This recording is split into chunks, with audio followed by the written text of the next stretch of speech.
जय भारत के साथ स्वागत है आप सभी का आपके अपने news channel the CMM news 24/7 पर। तो ब्रेकिंग न्यूज़ और लेटेस्ट अपडेट में जानेंगे देश और दुनिया की महत्वपूर्ण कुछ चुनिंदा खबरें।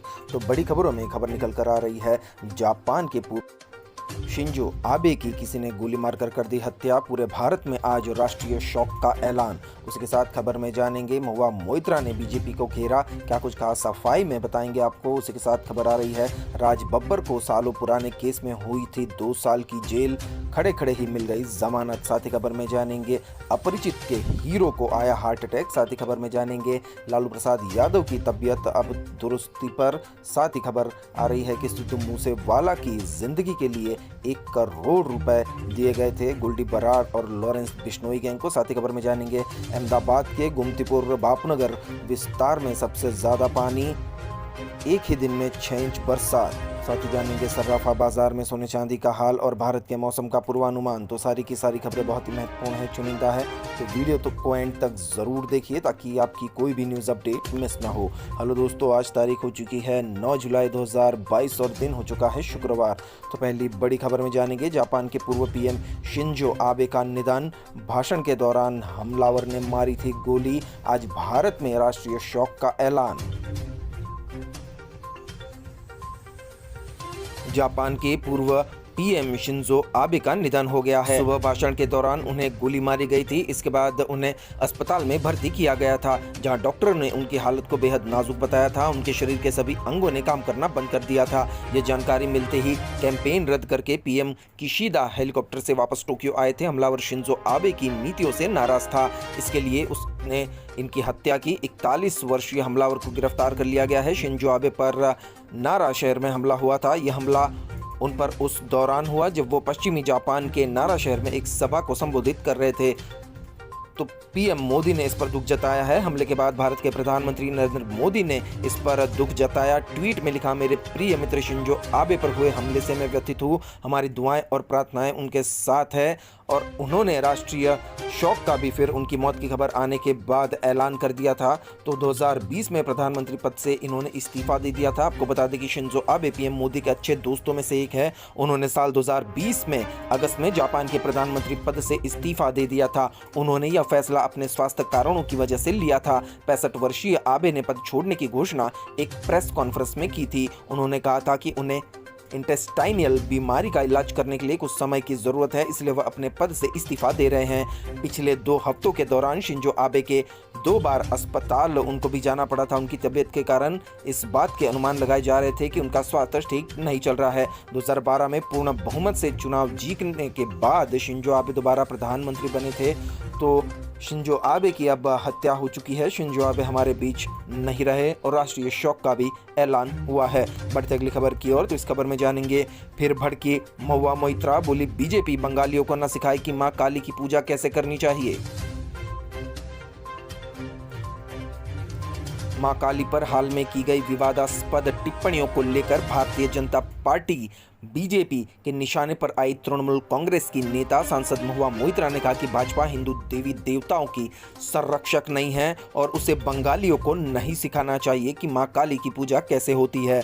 मोइत्रा ने कहा कि भाजपा उत्तर भारत में देवी देवताओं की पूजा की विधियों पर आधारित अपने विचारों को देश के अन्य हिस्सों के उन लोगों पर नहीं थोप सकती जो पिछले 2000 वर्षों से प्रचलित विभिन्न अनुष्ठानों से पूजा करते हैं। मैं एक परिपक्व नेता की तरह व्यवहार करती हूँ। मोइत्रा ने बताया कि बांग्ला भाषा के एक समाचार चैनल से बात करते हुए गुरुवार को उन्होंने कहा था कि मुझे इस मुद्दे पर बोलकर परिपक्व नेता की तरह व्यवहार करना था, जो कि मैंने किया। हिंदुत्व के एजेंडे को लागू करने और अन्य जातीय समूहों पर अपने जड़ विचारों को थोपने के भाजपा के प्रयास का विरोध किया जाना चाहिए और देश आखिर इस मामले को उठाया जाना चाहिए, देश के खातिर उठाया जाना चाहिए। मोइत्रा ने मंगलवार को यह कहकर विवाद खड़ा कर दिया था कि जिस तरह हर व्यक्ति को अपने तरीके से देवी देवताओं की पूजा करने का अधिकार है, उसी तरह उन्हें देवी काली की मांस भक्षण करने एवं मदिरा स्वीकार करने वाली देवी के रूप में भी कल्पना करने का पूरा अधिकार है।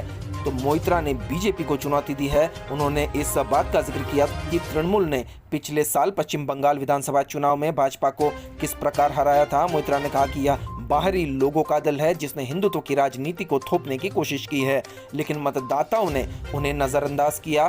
भाजपा को हमें नहीं सिखाना चाहिए कि मां काली की पूजा कैसे करनी है। हम पिछले 2000 साल से इसी प्रकार से देवी की पूजा करते आ रहे हैं। उन्होंने कहा कि भाजपा की निलंबित नेता अनुपुर शर्मा के पैगंबर मोहम्मद पर विवादित बयान के कारण मुश्किलों में गिरी भाजपा देवी काली के संबंध में उनके बयान को लेकर लोगों का ध्यान भटकाना चाहती है, लेकिन इस वजह से वे सफल नहीं होंगे। उनके बयान को लेकर विभिन्न राज्यों में उनके खिलाफ दर्ज मामलों को लेकर मोहित्रा ने कहा कि जिन राज्यों में प्राथमिकी दर्ज की गई है, मैं इन राज्यों की भाजपा सरकारों को चुनौती देती हूं कि वे देवी काली को चढ़ाए जाने वाले प्रसाद के बारे में अदालत को लिखित में एक हलफनामा भी दे। तो काफी जोरदार बयान दिया है महुआ मोहित्रा ने। बढ़ते अगली खबर की ओर, तो इस खबर में जानेंगे राष्ट्रपति चुनाव को लेकर हलचल तेज, बीजेपी ने सभी सांसदों को दिल्ली बुलाया। तो राष्ट्रपति चुनाव को लेकर हलचलें तेज हो गई है। बीजेपी की ओर से राष्ट्रपति पद की प्रत्याशी द्रौपदी मुर्मू ने अपने समर्थन में वोट के लिए विभिन्न पार्टियों के नेताओं से मुलाकात करनी शुरू कर दी है। वहीं विपक्ष की ओर से यशवंत सिन्हा भी सक्रिय है। इसी बीच भारतीय जनता पार्टी ने राष्ट्रपति चुनाव से 2 दिन पहले सभी सांसदों को दिल्ली बुलाया है ताकि राष्ट्रपति चुनाव में पार्टी के सांसदों की 100% मौजूदगी रहे।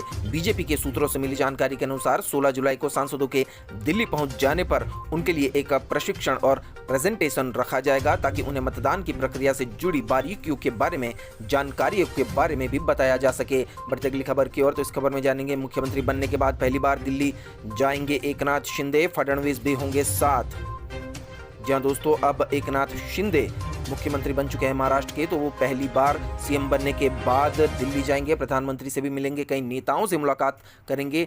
2 दिनों के दिल्ली दौरे पर जा रहे हैं सीएम और डिप्टी सीएम, मतलब देवेंद्र फडणवीस और एकनाथ शिंदे।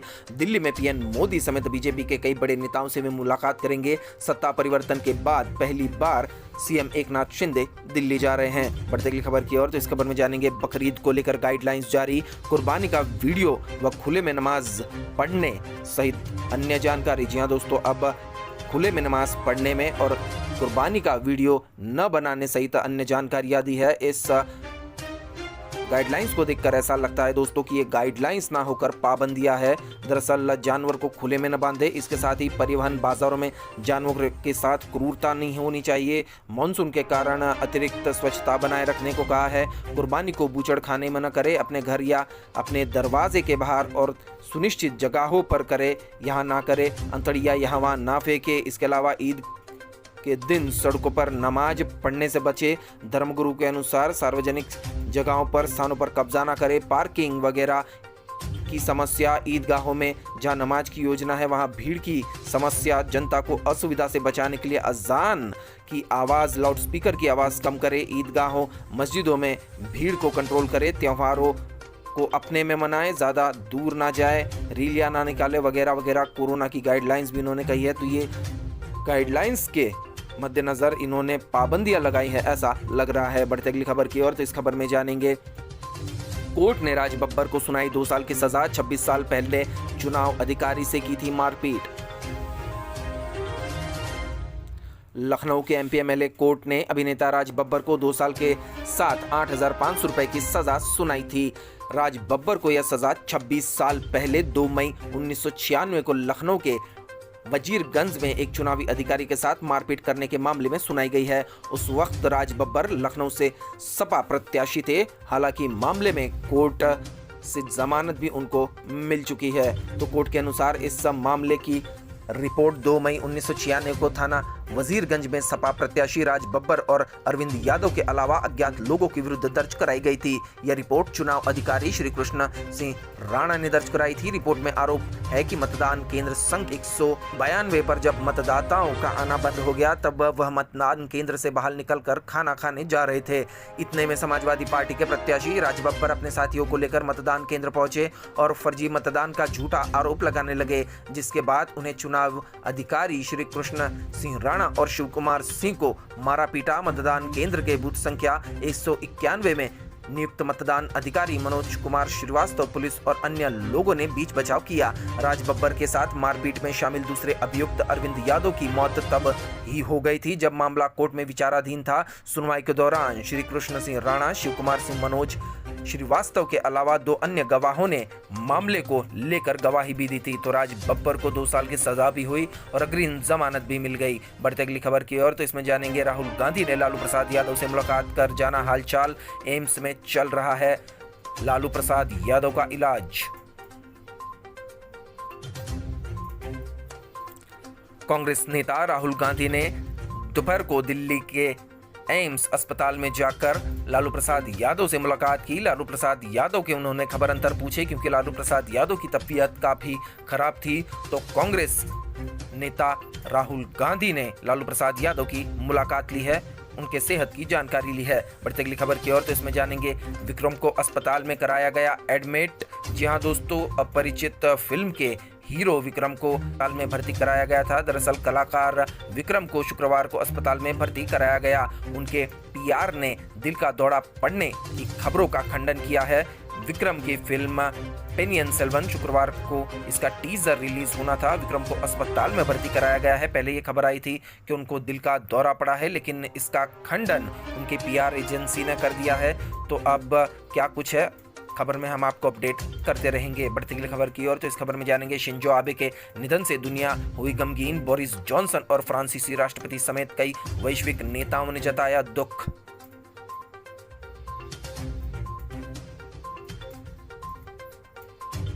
जापान के पूर्व प्रधानमंत्री शिंजो आबे का गोली लगने से निधन हो गया है। आबे के निधन से पूरी दुनिया गमगीन है। अमेरिका समेत कई देश के शीर्ष नेताओं ने जापान के पूर्व पीएम के निधन पर गहरा दुख जताया है। आबे के निधन पर ब्रिटेन के प्रधानमंत्री बोरिस जॉनसन ने दुख जताते हुए कहा कि उनके वैश्विक नेतृत्व को कई लोगों द्वारा याद किया जाएगा। ऑस्ट्रेलिया के भी सबसे करीबी दोस्तों में से एक थे आबे।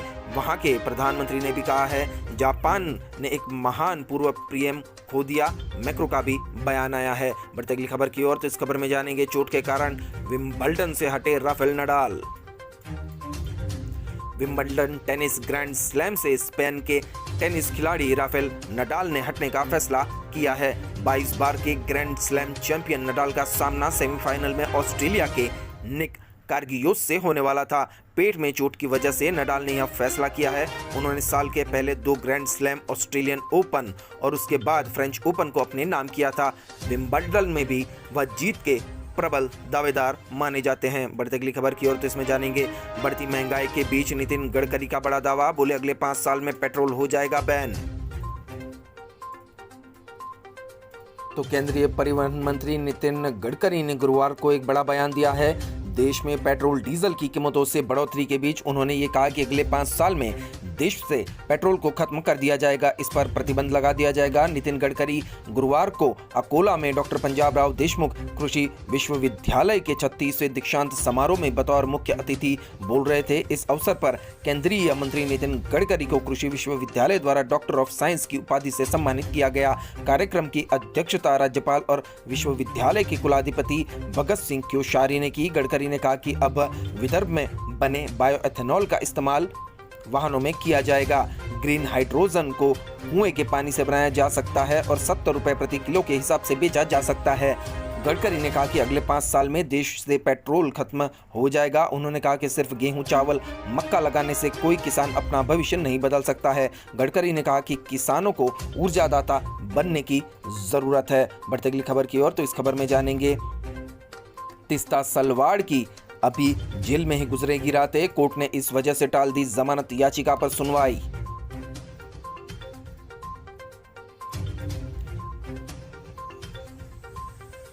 तो सुप्रीम कोर्ट के फैसले और एसआईटी की क्लोजर रिपोर्ट को देखने के लिए समय की मांग की थी, जिसे कोर्ट ने स्वीकार कर लिया। 2002 गुजरात दंगों में तत्कालीन मुख्यमंत्री नरेंद्र मोदी को एसआईटी से मिली क्लीन चिट पर सुप्रीम कोर्ट की मुहर के बाद तीस्ता और पूर्व डीजीपी को गिरफ्तार किया गया था। इससे पहले 6 जुलाई को अदालत ने तीस्ता सीतलवाड़ की ओर से दायर नियमित जमानत याचिका पर सुनवाई करते हुए राज्य सरकार को नोटिस जारी कर अपना पक्ष रखने को कहा था।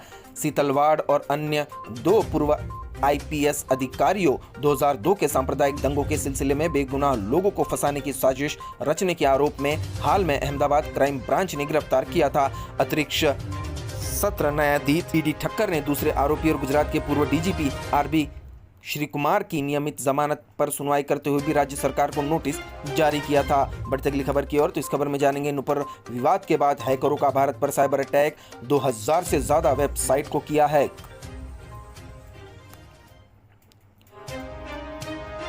अहमदाबाद क्राइम ब्रांच ने कहा है कि नुपुर शर्मा की घटना के बाद मलेशिया और इंडोनेशिया के मुस्लिम हैकरों ने भारत के खिलाफ साइबर युद्ध शुरू कर दिया है। 2 हैकर समूह ड्रैगन फोर्स मलेशिया और हैकटिविस्ट इंडोनेशिया दोनों ने भारत के खिलाफ साइबर युद्ध शुरू किया है। तो इस खबर में जानेंगे टीवी एंकर रोहित रंजन को बड़ी राहत, सुप्रीम कोर्ट ने गिरफ्तारी पर लगाई रोक।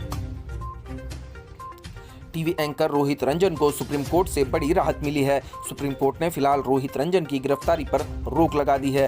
कोर्ट ने मामले की सुनवाई करते हुए कहा कि हम नोटिस जारी कर रहे हैं, फिलहाल किसी भी राज्य की पुलिस द्वारा इस मामले में कोई गिरफ्तारी न हो। तो आपको बता दें कि रोहित रंजन ने राहुल गांधी का एक फर्जी वीडियो अपने न्यूज चैनल पर दिखाया था। बढ़ते अगली खबर की ओर, तो इस खबर में जानेंगे शिंजो आबे को मौत के घाट उतारने के लिए हमलावर ने घर में बनाई थी 3D प्रिंटेड गन, 10 फीट से दागी गोली।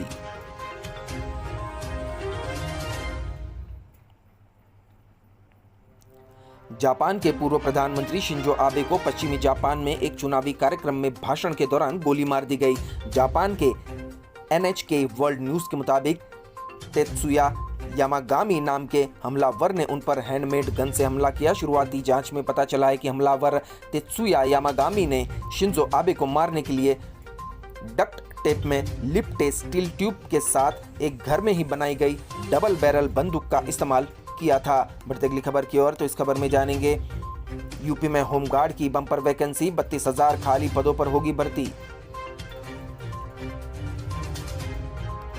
तो उत्तर प्रदेश में होमगार्ड्स की बम्पर वैकेंसी निकलने वाली है। राज्य के मंत्री ने इस बाबत जानकारी दी है। उत्तर प्रदेश के होमगार्ड्स एवं जेल मंत्री धर्मवीर प्रजापति ने होमगार्ड्स भर्ती को लेकर बात की है। राज्य मंत्री ने कहा कि होमगार्ड विभाग में खाली पड़े पदों पर भर्ती प्रक्रिया शुरुआती जल्द हो जाएगी। इन पदों पर महिला एवं पुरुष दोनों की भर्ती की जाएगी। लोक भवन स्थित मीडिया सेंटर में 100 दिवसीय कार्य योजना के तहत अपने विभागों की उपलब्धियों को लेकर बात करते हुए धर्मवीर प्रजापति ने इसका जिक्र किया था। बढ़ती अगली खबर की ओर, तो इसमें जानेंगे ऑल्ट न्यूज के मोहम्मद जुबैर को सुप्रीम कोर्ट से मिली राहत भी नहीं आएगी काम, जमानत मिलने के बावजूद जेल में बिताने पड़ेंगे दिन।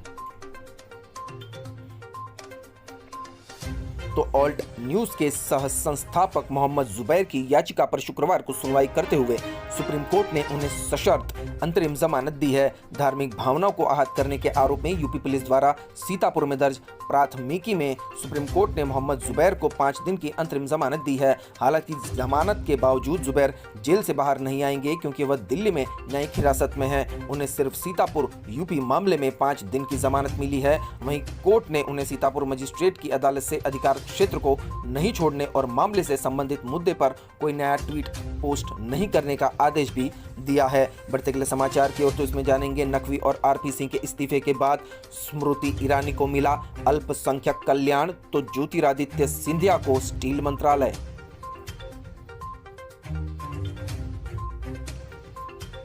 केंद्रीय मंत्री परिषद से मुख्तार अब्बास नकवी और रामचंद्र प्रसाद सिंह के इस्तीफे के बाद अब उनकी जगह पर 2 मंत्रियों को अतिरिक्त प्रभार सौंपा गया है।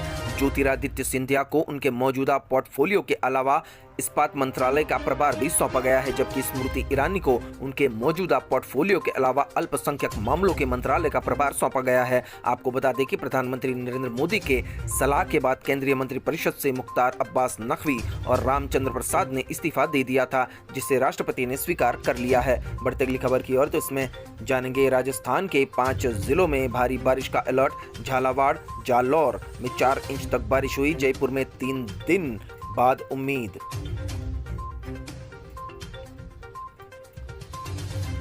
तो राजस्थान के दक्षिणी हिस्से में गुरुवार रात तेज बारिश हुई। झालावाड़, जालौर के कई हिस्सों में 4 इंच तक पानी गिरा है। इसके अलावा अजमेर, बारा, भिलवाड़ा, जोधपुर के जिलों में भी कई जगह अच्छी बारिश हुई है, लेकिन राजधानी जयपुर अभी भी उमस और गर्मी से परेशान है। जयपुर मौसम केंद्र मुताबिक दक्षिण पश्चिम राजस्थान के हिस्सों में अगले 2-3 दिन तेज बारिश होने का अनुमान जताया है। साथ ही बारां, झालावाड़, कोटा, चूरू और हनुमानगढ़ में 24 से 48 घंटे के बीच भारी बारिश की चेतावनी भी जारी की है। बढ़ते अगली खबर की ओर, तो इस खबर में जानेंगे 1 करोड़ में हुआ था मूसेवाला के कत्ल का सौदा, हर शार्प शूटर को मिले 5 लाख, मर्डर के दिन हत्यारों की गाड़ी में था 10 लाख कैश।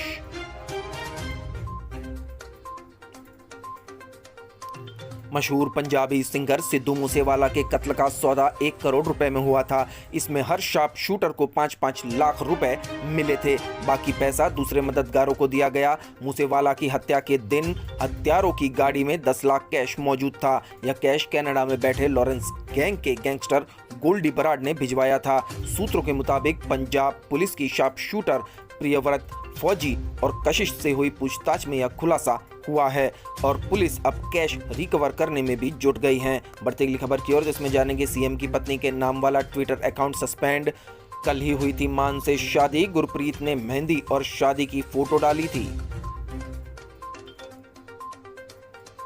तो पंजाब के मुख्यमंत्री भगवंत मान की second wife doctor Gurpreet Kaur का अकाउंट सस्पेंड हुआ है। अकाउंट सस्पेंड इस वजह से हुआ है क्योंकि ट्विटर ने ये कहा है कि उनकी पॉलिसी का वायलेशन इन्होंने किया है। बढ़ते अगली खबर की ओर, तो अब इस खबर में जानेंगे लालू यादव की तबीयत में सुधार, राजद अध्यक्ष जल्द निजी वार्ड में होंगे शिफ्ट। राजनाथ ने तेजस्वी से फोन पर ली जानकारी।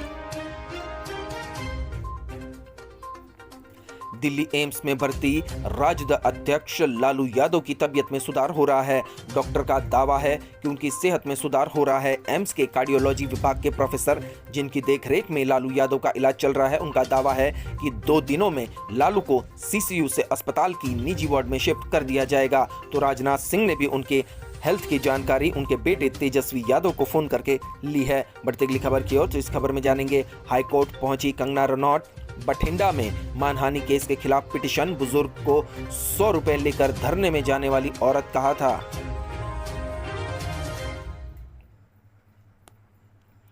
बॉलीवुड अभिनेत्री कंगना रनौत पंजाब एवं हरियाणा हाईकोर्ट पहुंच गई।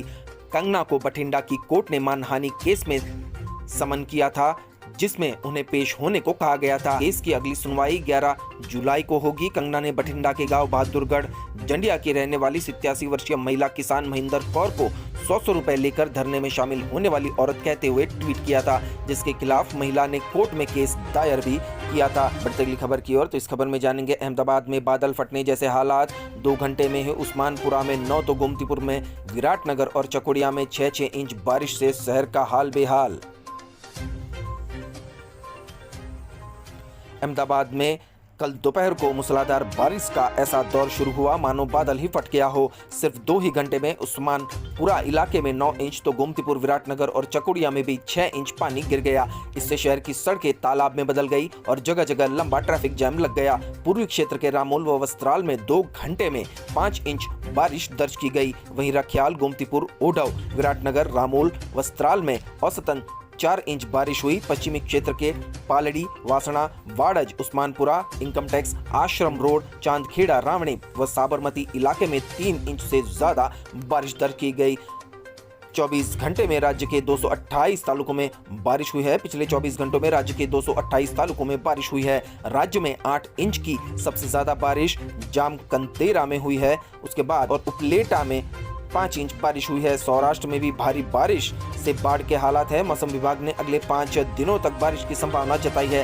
रायगढ़ क्षेत्र के चिश्तीवाड़ में एक मकान की दीवार और आस्टोडिया क्षेत्र के मांडवी पोड़ में एक पुरानी इमारत ढहने की घटना भी सामने आई है। इमारत के मलबे में एक व्यक्ति दब गया, हालांकि स्थानीय लोगों ने उसे सुरक्षित निकाल लिया था। शहर के विभिन्न हिस्सों में पेड़ों के गिरने की भी घटनाएं सामने आई है। मौसम विभाग के अनुसार अगले 5 दिनों तक राज्य में सामान्य बारिश होगी। खासकर सौराष्ट्र, गिर सोमनाथ, जूनागढ़, देवभूमि, द्वारका, पोरबंदर में बारिश का अनुमान है। दक्षिण गुजरात के नवसारी, वलसाड़, सूरत, डांग और तापी में भी भारी बारिश का अनुमान है। मछुआरों को 5 दिन तक समुद्र में न जाने की चेतावनी दी गई है। अहमदाबाद शहर में 5 दिनों तक सामान्य बारिश का अनुमान है। तो इन शहरों में बारिश हो सकती है राज्य के जामनगर, द्वारका, पोरबंदर, राजकोट, मोरबी, नवसारी, वलसाड़, डांग, जूनागढ़, सूरत, तापी, द्वारका, पोरबंदर, वलसाड़, और मोरबी में बारिश का ज़्यादा अनुमान है। राजकोट में, तापी, सूरत, डांग 10 जुलाई को, मध्य गुजरात में भारी से बहुत भारी बारिश होने की संभावना है। 11 जुलाई को पूरे गुजरात में, जबकि सौराष्ट्र और कच्छ में 12 जुलाई को चक्रवाती बारिश होगी। बढ़ते अगली खबर की ओर, तो इस खबर में आप जानेंगे कांग्रेस का गुजरात मिशन। पार्टी ने दलित नेता जिग्नेश मेवाणी समेत 7 नेताओं को सौंपी कार्यकारी अध्यक्ष की जिम्मेदारी। तो गुजरात विधानसभा के नजदीक आते ही सभी पार्टियां तैयारियों में जुट गई है। वहीं कांग्रेस ने गुजरात प्रदेश कांग्रेस कमेटी के कार्यकारी अध्यक्षों की नियुक्ति के प्रस्ताव को तत्काल प्रभाव से मंजूरी दे दी है। प्रस्ताव के मुताबिक गुजरात में अब 7 कार्यकारी अध्यक्ष होंगे। इसे लेकर आदेश भी जारी कर दिया गया है। जिन नेताओं को कार्यकारी अध्यक्ष की जिम्मेदारी सौंपी गई है उनमें ललित कगथारा, जिग्नेश मेवाणी, ऋत्विक मकवाना, अम्बरीश जे देर, हिम्मत सिंह पटेल, कादिर पिजारदा और इंद्र विजय सिंह गोहिल का नाम भी शामिल है। तो अब जानेंगे क्या कुछ है सर्राफा बाजार में सोने चांदी का हाल। सोने चांदी के दाम में फिर से बदलाव हुआ है। भारतीय सर्राफा बाजार में शुक्रवार को सोने के रेट्स में मामूली तेजी दर्ज की गई है। इस दौरान 10 ग्राम सोना महंगा होकर 50,613 रुपए का हो गया। वहीं 1 किलो चांदी के रेट में भी गिरावट दर्ज की गई है। अब यह 56,540 रुपए में बिक रही है। जानेंगे भारत के मौसम का अगले 24 घंटे का पूर्वानुमान। तो अगले 24 घंटे के दौरान तेलंगाना, उत्तर तटीय आंध्र प्रदेश, दक्षिण छत्तीसगढ़, दक्षिण ओडिशा, दक्षिण मध्य प्रदेश के कुछ हिस्सों, विदर्भ, मराठा, कोंकण और गोवा, दक्षिण गुजरात और तटीय कर्नाटक में हल्की से मध्यम बारिश के साथ कुछ स्थानों पर भारी बारिश हो सकती है। उत्तराखंड, हिमाचल प्रदेश, केरल और उत्तर प्रदेश की तलहटी में हल्की से मध्यम बारिश के साथ कहीं कहीं तेज बारिश हो सकती है। सिक्किम, मणिपुर, मिजोरम, त्रिपुरा, असम के कुछ हिस्सों, अरुणाचल प्रदेश, उड़ीसा के शेष हिस्सों, मध्य प्रदेश, गुजरात के शेष हिस्सों, आंतरिक कर्नाटक, लक्षद्वीप, अंडमान निकोबार द्वीप समूह, जम्मू कश्मीर के कुछ हिस्सों में हल्की से मध्यम बारिश संभव है। पंजाब, हरियाणा, पश्चिम उत्तर प्रदेश और दिल्ली और उत्तरी राजस्थान में 1-2 स्थानों पर मध्यम बारिश भी हो सकती है। शेष पूर्वोत्तर भारत, पश्चिम बंगाल, बिहार, झारखंड के कुछ हिस्सों में हल्की बारिश हो सकती है। तो इसी के साथ आज के ब्रेकिंग न्यूज और लेटेस्ट अपडेट यहीं समाप्त होते हैं। वीडियो को अंत तक देखने के लिए आप सभी का बहुत बहुत धन्यवाद। वीडियो अगर अच्छा लगा हो तो चैनल को लाइक, शेयर और सब्सक्राइब जरूर कीजिए ताकि आपकी कोई भी आने वाली न्यूज अपडेट मिस ना हो। मिलते अगली लेटेस्ट अपडेट के साथ। आपका दिन खुशनुमा रहे। Thank you, take care, good bye, जय भारत।